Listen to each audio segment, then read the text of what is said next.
Imagine you're trying to manage like a really busy digital space, maybe a big university campus network or, a sprawling corporate Yeah, office. thousands of people, right? Exactly. Mm. And countless devices, laptops, phones, IoT things, maybe even smart vending machines these days. Everything's connected. Right.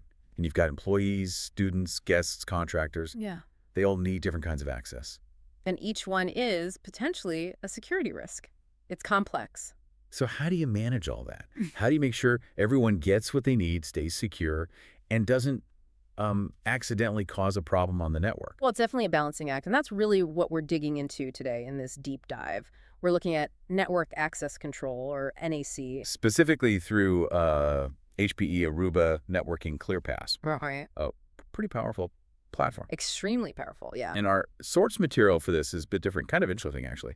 We're using practice questions and the explanations from an IT certification exam. The HPE6-A88 exam.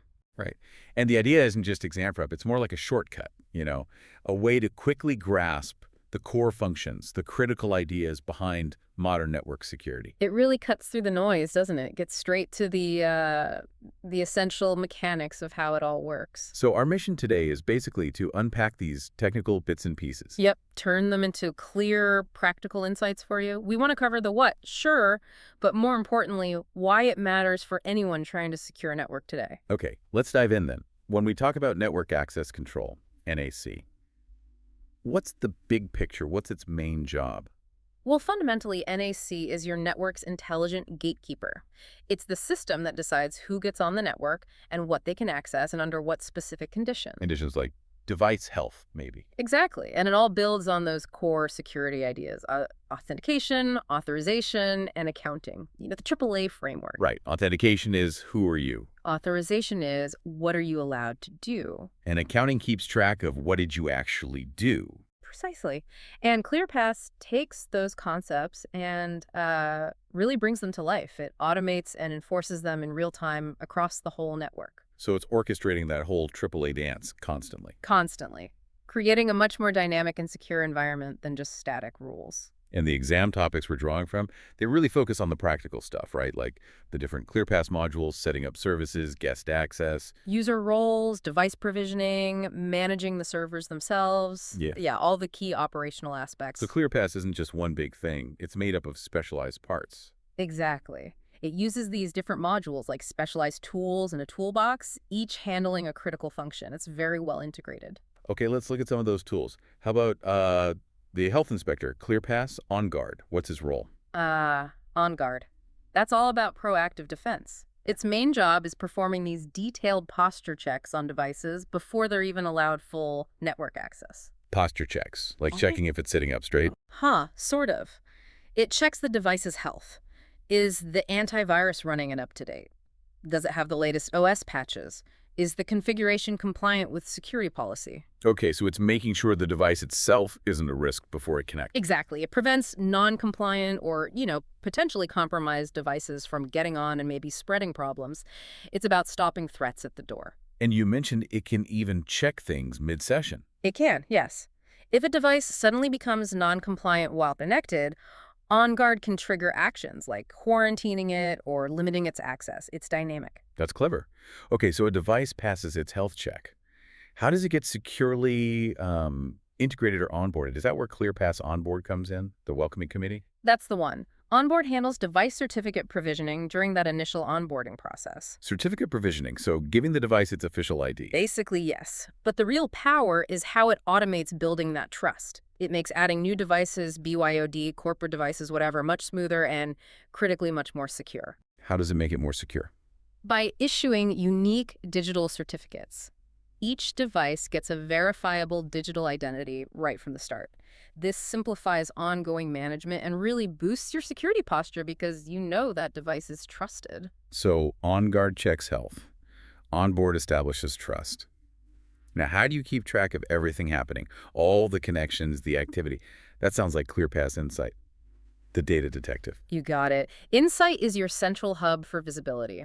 It collects and analyzes all sorts of data network access logs, user activity, device behavior, you name it. So it's more than just logs, it's analytics. Oh yeah, much more. It provides comprehensive reporting. It helps admins spot security trends, maybe unusual behavior, troubleshoot problems really effectively.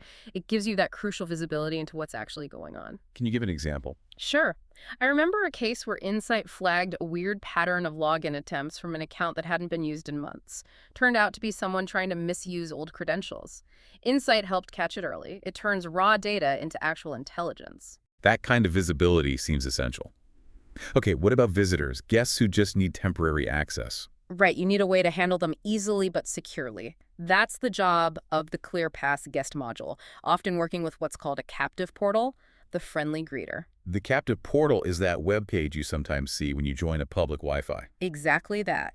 The guest module lets visitors self-register, or maybe a receptionist registers them, through that portal. And the result? The result is controlled, temporary network access just for them. They can get online, do what they need to do, but they're kept separate from your internal network resources. Secure guest access without compromising internal security. Okay, so we've got these modules handling health, trust, visibility, guests.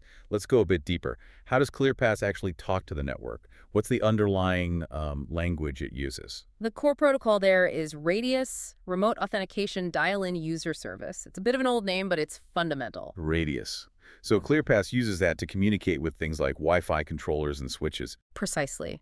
It exchanges the authentication and authorization messages. What's really key about Radius here is how it enables ClearPass to make real-time decisions and enforce policy instantly at the network edge. Instantly. Yeah, milliseconds.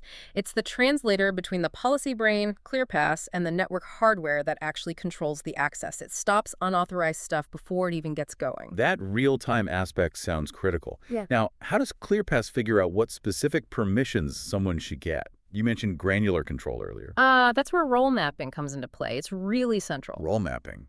Sounds like assigning job titles. Kind of, but much more dynamic. Role mapping lets ClearPass assign specific network access levels, or roles.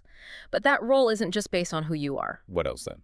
It can be based on your group membership from Active Directory, sure, but also things like the type of device you're using, is it corporate issued or personal, even your location, or the time of day. It allows for incredibly specific, context-aware access policies.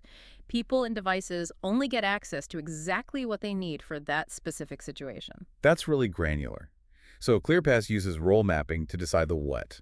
How does it actually enforce that decision on the network switches or controllers? That's the job of enforcement profiles. Once ClearPass authenticates you and maps you to a role, the enforcement profile defines the action to take. The action? Like what? Well, an enforcement profile might tell the switch to put your device into a specific VLAN, a virtual network segment. We'll isolate it, maybe. Exactly. Or could apply specific firewall rules, access control lists, ACLs to filter your traffic. Or maybe it just redirects a guest user to a confirmation page. This is where the policy actually hits the network. The rubber meets the road, so to speak. That's a good way to put it, yeah. Now, for really high security, our sources mentioned EAP-TLS. What's special about that authentication method? EAP-TLS. Right. It's a type of 802.1x authentication, and it's considered one of the most secure methods available. Why is that? Because it uses digital certificates for mutual authentication. Mutual, meaning both sides prove their identity. Exactly. Your device uses its certificate to prove its identity to the server, ClearPass in this case.